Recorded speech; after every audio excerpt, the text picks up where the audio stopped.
Hello, this is Jamie Mitchell, and we are back for another episode of the Libertarian Uncensored podcast, going over all the posts on the Libertarian Uncensored subreddit.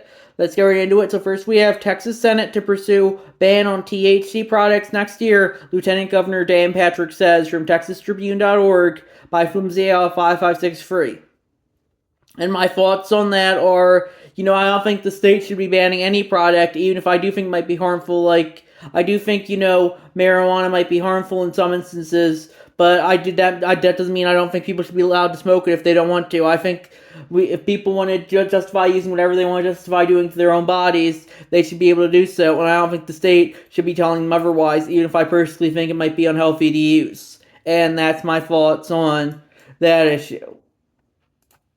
Then we have, what do people think about the assassination of the UHC CEO from Ragnar OKXG? And they added, so I'm adding this here, where the assassinate violated the NAP, so did the CEO, especially when they implemented the AI that was falsely denying insurance claims.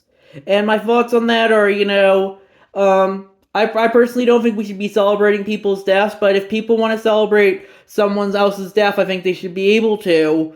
But with that being said, don't be surprised when people celebrate the death of someone that you like. And political violence is a two-way street as well. That's also important to remember. And that's my thoughts on that issue. Then we have Oklahoma officer charged for slamming 71-year-old man to the ground from APnews.com by LegioX, and that's a cross post from the Oklahoma subreddit.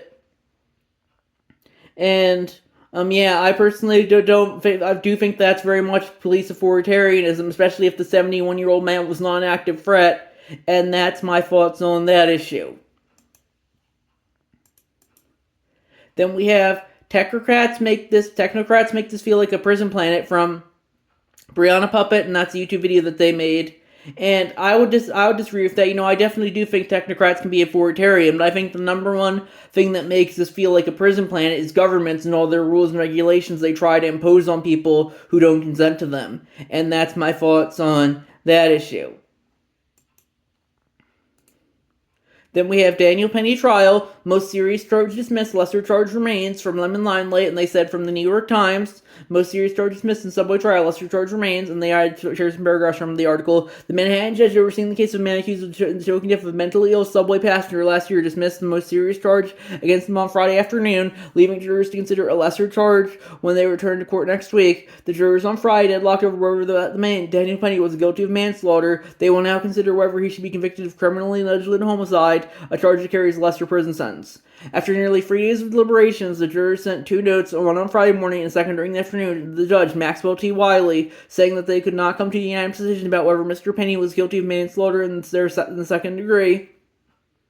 After the jurors sent the first note, Justice Wiley responded by reading them a so-called Allen charge, official instructions to the jurors to resume their deliberations, with the goal of reaching an agreement for the reconsideration of differing opinions. Following Justice Wiley's instructions, the panel of 7 women and 5 men returned to their sequestered room to discuss further. However, after about 3 hours, they sent another note saying, after further deliberations, we cannot come to a unanimous decision on count 1, manslaughter in the second degree. Mr. Penny's lawyers argued that the deadlock meant that the trial should be ruled mistrial, while prosecutors at the Manhattan District Attorney's Office asked the manslaughter charge be dismissed so that the jury could deliberate on the lesser charge. And I do think they just ruled him not guilty on both charges, I think just like less than an hour ago. But regardless, I definitely don't think he should have been ruled guilty either, because, I think he did what any reasonable person would do if there was someone yelling around, I'm going to kill people, and that might be considered an active threat to others. And sometimes, if you think someone's an active threat and want to use lethal force against them, I think that could be considered okay. If someone scares you, you should be able to act in self-defense against them. And I think it's interesting how the left, they say, oh, we need safe spaces, but when someone's yelling that they're going to kill everyone, they think, oh, they throw the guy in jail for defending himself against him. And that just goes to show you that they're hypocrites. It only matters just who's in the in-group and who's in the out-group to them. And the man he killed was in the in-group since he was black, homeless, and mentally ill. Well, Daniel Penny, as a white Marine, is in the out-group, so that's why they wanted the result of the trial to go the other way. And that's my thoughts on that issue. Then we have Elon Musk spent $250 million electing Trump from NBCNews.com by Donald Key. and that's across post from the Fluent and Finance subreddit. And yeah, they always try and draw attention to Elon Musk, but it's important to remember that the majority of big business donations went to Kamala Harris, despite despite Elon going the other way. And that just goes to show you that they're hypocrites. When billionaires are for Trump, like Elon Musk, they're the worst thing ever. But when they play on their team, like George Soros or J.B. Pritzker, then suddenly they're completely okay. And that's my thoughts on that issue. Then we have Republican consumers absolutely giddy about an economy and inflation that they derided just a few months ago. Democrats see it differently. From USNews.com by Donald Key. And yeah,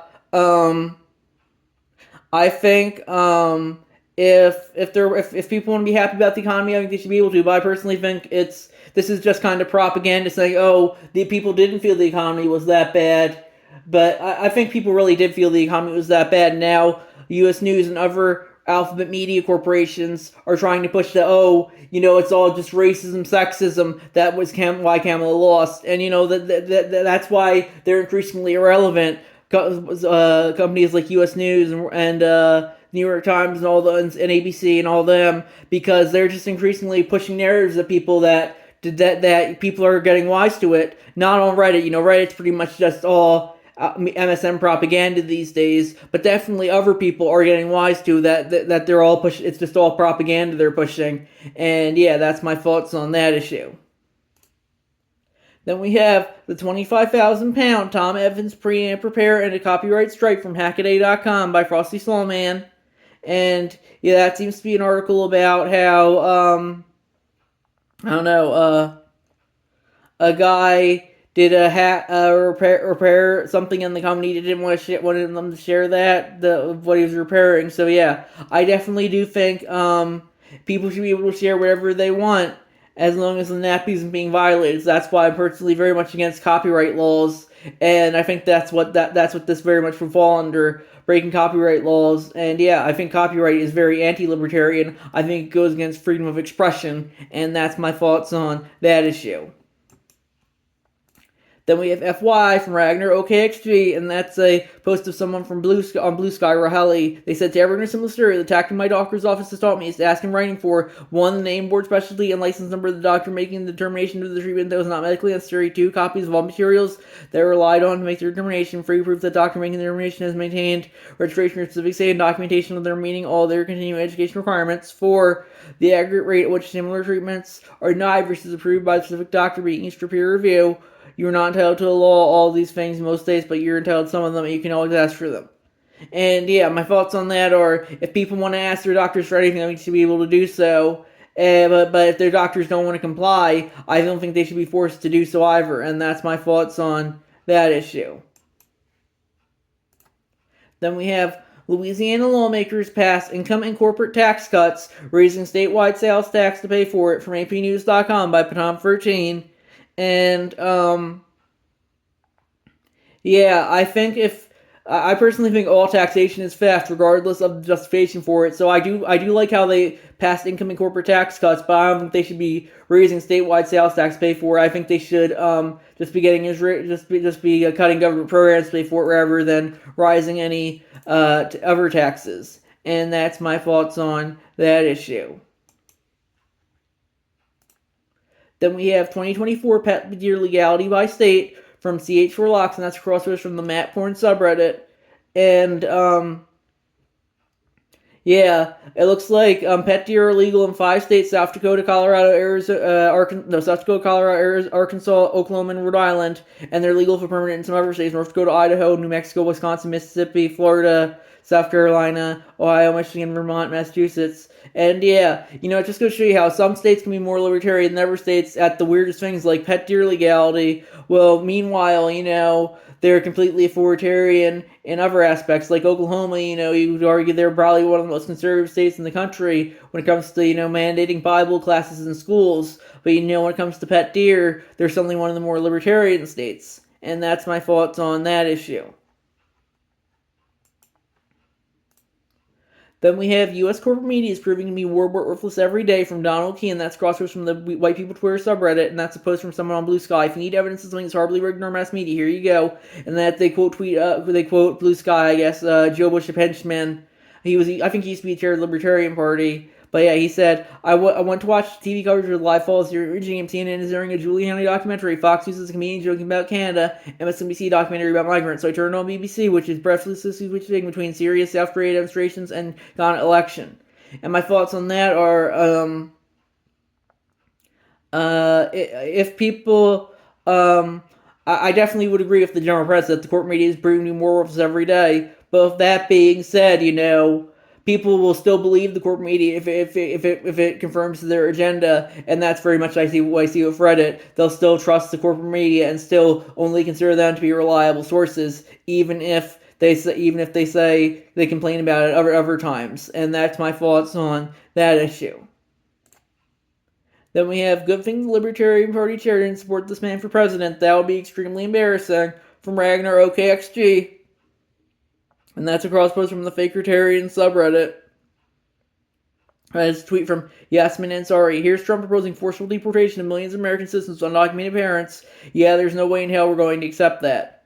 And yeah, I personally don't really care for all those deportations of undocumented people, but I don't think they'll be able to do any of them really. Especially because I think Rand Paul says he's going to vote against them because he thinks they go against posse comitatus, and that's I think the libertarian position. And yeah, I definitely don't think we'll see too many deportations. Maybe a few people who actually have committed violent crimes, but probably not too much more than that, I think. And that's my thoughts on that issue. Then we have Libertarianism 101, defend, deny, dispose is propaganda, from Nathan R.H. And they said libertarian means power to the people. Authoritarianism is opposite libertarianism. To feed demos gives education. To feed the prince gives censorship. Bigotry is a logical fallacy. Unfit for political discussion is a subtype under the phylogeny universe. Us versus them type logical fallacies. Defend is an us for them word. Deny is an us for them word. Depose is a word used to build authoritarian sentences, and is a sadomasochistic word. No other description needs it. Sadomasochism is a political paraphrase of authoritarianism. Sade wrote parody of collapsing monarchy. Bigots, when separated from polite discussion, give this crap AI-generated meme feed. And I guess I would agree with that. A lot of what we have in the U.S. these days is statist propaganda, and I definitely do think if people want to resist anything for whatever reason they want to, I think they should be able to do so. And that's my thoughts on that issue. Then we have Trump says he can't guarantee tariffs won't raise U.S. prices and won't rule out revenge prosecutions, from APnews.com by Paton13. And, yeah, I definitely don't think tariffs are that libertarian, as I've said in the past. But, a lot of people only oppose them now because Trump's saying they were completely fine or neutral with them under Biden. And that's my thoughts on that issue. It just a lot of times it just depends on who's in the in group and who's in the out group, rather than what policies are actually good and what policies are actually bad. Then we have, when a job in the Trump administration, be prepared for the loyalty test, from nytimes.com by Baton13. And I definitely think in some ways the DNC is probably one that wants a lot more loyalty tests currently than the Trump people. I know Trump wants a lot of loyalty tests as well, but Reddit these days is pretty much all just DNC purity tests. And look at the party's most recent votes for House Speaker. For the RNC, they took like 15 ballots and back in their January 2023 vote to get a House Speaker of the House. And the Democrats, they usually do it in a ballot or two. And I think like everyone had a good tweet about that. The DNC allows for far less dissent than the Republican Party, and that's my thoughts on that issue. Then we have veteran Daniel Penny is acquitted in an NYC subway chokehold case over Jordan Neely's to death, from APnews.com by Lemon Limelight. And I think that's good. I think as I said earlier, I think he acted in self-defense. And if someone's going crazy and is having a mental health episode, I personally, if you feel they're afraid, I think you should be able to justify using lethal force against them. He should probably be getting treatment instead. But sometimes you have to act as on spur of the moment rather than call 911 and ask for him to get him treatment. And that's my thoughts on that issue. And I think we're gonna wrap it up there. I'll see you guys in the next episode. Bye.